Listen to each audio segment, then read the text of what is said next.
It's Nolan. What's going on, y'all? It's the kid J Nolan here. Now, we all know two of the hottest in the game, Cardi B, Megan Thee Stallion, standing on their own, they're already top notch, right? They're at the top of the game. Cardi B has hella #1 hits with only one album.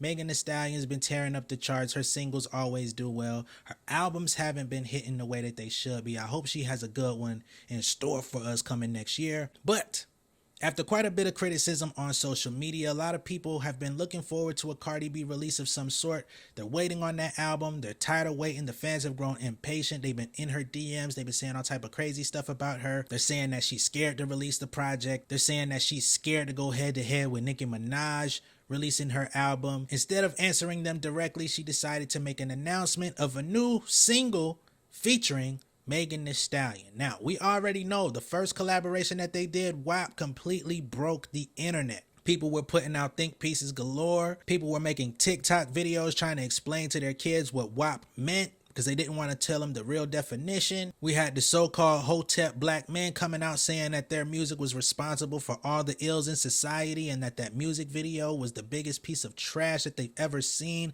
They might as well have just made pornography. All of these things were being said about WAP, so you already know them coming back together to release this song called Bongos, which presumably is going to be just the same as WAP, right? It's going to be WAP 2.0, WAP on steroids. Hell, you could look at the single artwork and tell what this is going to be. I mean, they're in body jumpsuits looking like 80s fitness video stars. You know what I mean? They got the wristbands and stuff like that. What I'm interested to see is the type of production that they're going to be on, the type of flows that they end up introducing on this song. I would hate for it to be an exact duplicate of WAP, right? I would love for it to be, a little bit more upbeat, something that can at least, even if I don't listen to the lyrics, that I could play the beat to, you know what I'm saying, that I could vibe with. WAP was kind of like slow pace. It was all right. I still don't care for that song, but I know a lot of people loved it. It did a lot in the clubs.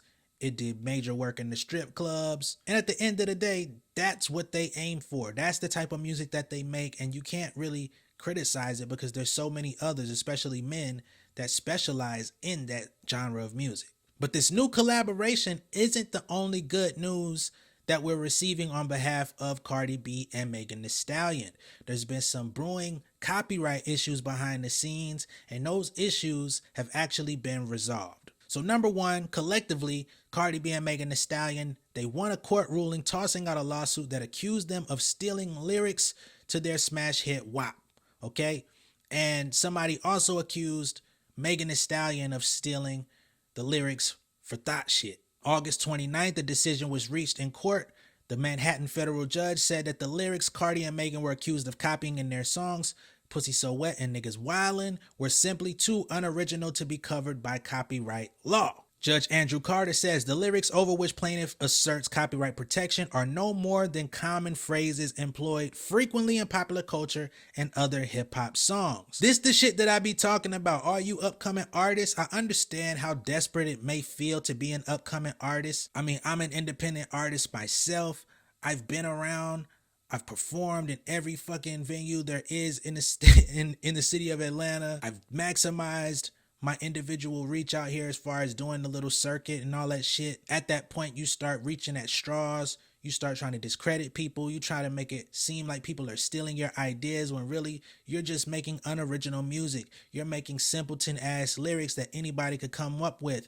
A motherfucking third grader could come up with the lyrics to your song because you lazy as shit trying to fit into the algorithm, and then somebody else comes out and says it, a bigger artist, and now you feeling like they're stealing from me. They're watching me. No, the fuck they're not watching you, bro. Your family ain't even watching you. Fuck out of here. The judge continues. The concept of Pussy So Wet as a rhetorical device in a song is neither original nor unique to the plaintiff.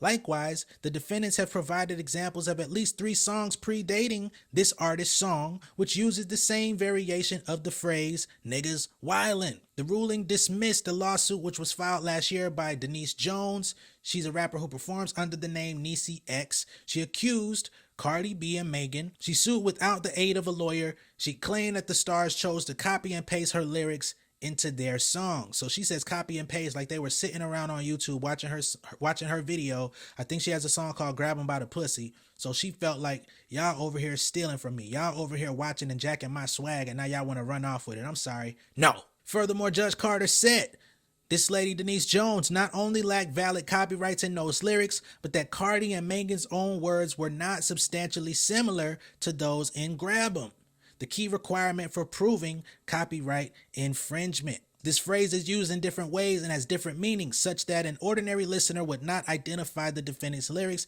as being appropriated. Right? The lawsuit also included additional claims beyond copyright law, which included that Cardi and Megan had stalked and harassed her. But the judge quickly dispatched those allegations as well. See what I'm saying? Judge says plaintiff makes generalized allegations about fearing for her safety from alleged stalking and harassing by the cartel, quote unquote, that she equates to the music industry at large. But the plaintiff neither identifies any negligent conduct on the part of defendants or any special duty to avoid causing emotional distress.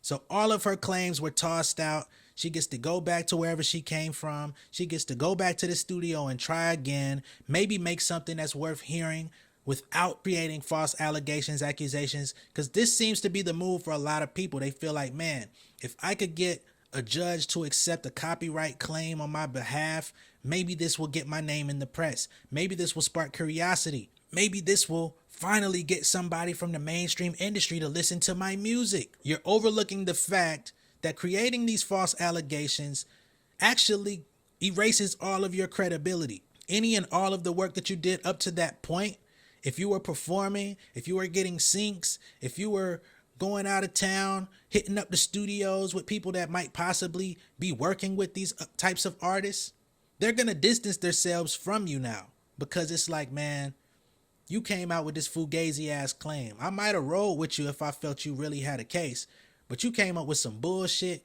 You came up with some fugazi ass allegations. You getting tossed back to the streets. It's not going to be a good look on my name to be working with you anyway, because now the industry has put X marks the spot on your ass. So now you're going to find yourself back in the hood, back in your home studio. Producers ain't fucking with you. You back on BeatStars looking for tracks. Hopefully something works out. Any hopes that you could ever have had to write a song for Megan Thee Stallion, Cardi B, or anybody in the industry, you know, that might have been interested in your style, you might want to take that off your bucket list also, because again, you came up with some fake ass allegations. You thought you didn't even think you was going to cash in. A lot of times these people don't expect no money. These people want to get written about on Billboard, Variety, Rolling Stone, etc. But the context of which they're writing about you is not putting you in a positive light. Nobody's going to search for you. You actually created the search party that nobody wanted to find. So end result, Cardi B and Megan Thee Stallion have both been exonerated on all charges. The motherfucking lawsuit has been tossed out, and they're going to go on and put out another hit record, Bongos, on Friday. Now, ain't that a bitch? Wonder how many people come out and try to say that they stole this one.